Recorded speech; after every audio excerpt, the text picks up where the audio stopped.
It was the aftermath of World War II. The United States had no shortage of trained pilots and surplus aircraft.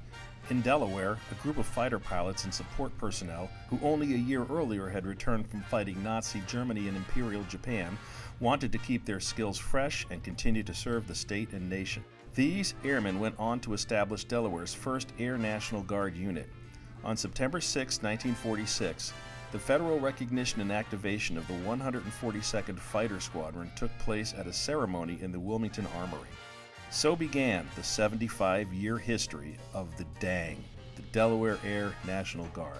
Soon afterwards, the squadron received its first fighter planes, F-47N Thunderbolts, an upgraded version of the venerable P-47. Later that year, several support aircraft were added to include 2 L-5s and 2 AT-6 to assist in the training of new pilots. 1947 brought the addition of several more airplanes, including C-47s and a B-26. The intrepid airmen of the DANG learned how to fly them all. January, February, they got their P-47s. Those were followed by 4 B-26 light bombers, which were used as target tows. They got a pair of C-47 transports.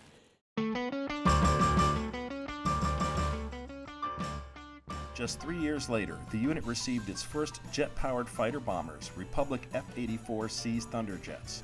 In February 1951, Colonel William Spruance was assigned the task of reorganizing the air section of the state staff and establishing the headquarters. In May of that year, the unit was redesignated the 142nd Fighter Interceptor Squadron, and in September the unit exchanged its F-84Cs for the F-94 Starfire aircraft to fit the unit's new mission. In 1951, Air National Guard units were federalized for the Korean conflict. The 142nd was never sent to the Korean Peninsula and were released from active duty on November 1, 1952. A month later, on December 1, 1952, the unit was redesignated the 142nd Fighter Bomber Squadron and reverted to a propeller-driven aircraft, the North American F-51H Mustang, much to the chagrin of the pilots who cherished the faster jet fighters. Later that year, the unit received the latest F-86 Sabre jets, replacing the prop-driven F-51 Mustangs.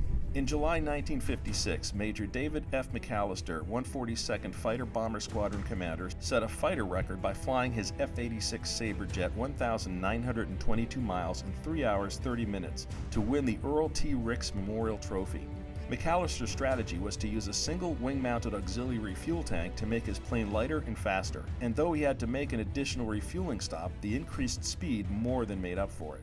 He studied the route, and there's a couple of different strategies you can use when you're trying to fly cross countries and trying to set a record.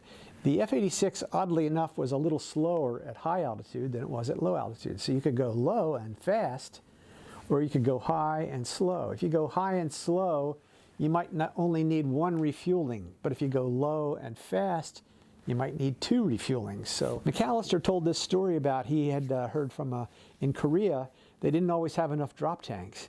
And so once in a while they would fly a mission with just 1 drop tank. And he got the idea, well, maybe I don't, and he did the computations, and he figured out a way, he thought, if I fly with 1 drop tank, I'll get kind of the best of both worlds. And so that's what he did. And we had fellows from the unit here stationed he had 2 refueling stops. One was in Nevada, and the other one I think was in Texas someplace. But so they practiced and practiced, and they did all kinds of stuff. It's like a pit stop at Indianapolis 500. The whole idea is to get down on the ground, get refueled, and get back in the air in 2 or 3 minutes.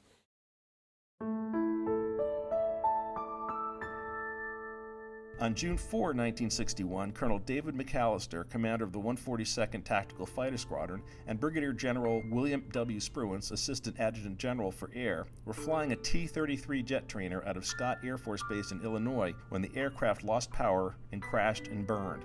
Colonel McAllister died, and General Spruance received serious burn injuries. And the airplane, of course, caught on fire and was demolished. McAllister was killed on impact. Spruance was in the back seat, and there was a little creek, evidently, right next to the airplane, and he got out and just kind of tumbled into the creek and got away from the fire. But he was very, very severely burned. In March 1962, Lieutenant Colonel Clarence E. Atkinson was named commander of the 142nd Tactical Fighter Squadron. On April 7, 1962, the Delaware Air National Guard enlarged to group status as the 166th Air Transport Group and was reassigned from the Tactical Air Command to the Military Air Transport Service. The Delaware Air National Guard gave up its F-86 jets for the 4-engine C-97 Stratocruiser cargo planes. On October 22, 1962, a new unit, the 142nd Aeromedical Evacuation Flight, was added to the Delaware Air National Guard. The airplanes were convertible over into litters and so on, and it was just a logical thing to do. And it was a great thing for the unit because it's another mission. By the way, that's not the only mission we picked up. I think we picked up a comm mission and some other cats and dogs along the way.